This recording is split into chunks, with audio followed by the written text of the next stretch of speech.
na na na. De ce îți dispare ție că filmează? Dar dracu știam de ce o să mai zic ceva. Am țin.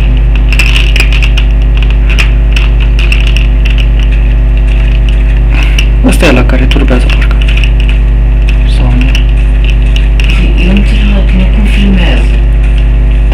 Nu filmăm, adică dar nu filmează. Păi dar cum filmează la tine? What the fuck? De ce a fost aia? A fost o explozie. Hai că acum știu cum să fac, cred. Dacă tot filmează, fă ceva interesant. Nu. Șmecher. Ce dracu vrei să fac, ești mecher și interesant? Singurul lucru care trebuie să fac e să mă fac cu masca aia de gaz. În pula calului. Nici unul nu vreau. În curul măcar. Fugi. M-am luat toate de unul. Știu eu pe unde o iau.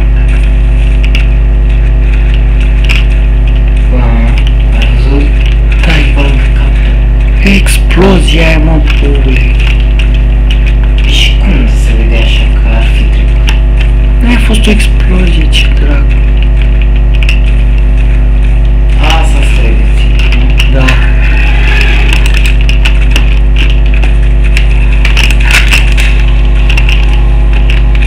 Ce-i făcut? Ce-i de?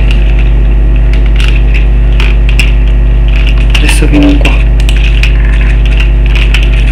Îi da copii. Da, da! Dă-l în pula mea. Mamă, cum faci asta? Da, da, Ia sabie! ce pula mea să am voi spus? Eu scârmă. Am spus sabie. Eu scârmă. Ce s-a întâmplat? Nu știu pe unde e. Dacă mă întorc înapoi, am venit. Păi te întorci. Uite unde e ladă aia. Ia de pe ladă aici. Eu ți-am zis să te fi dus cumva înapoi. Da, pe bune!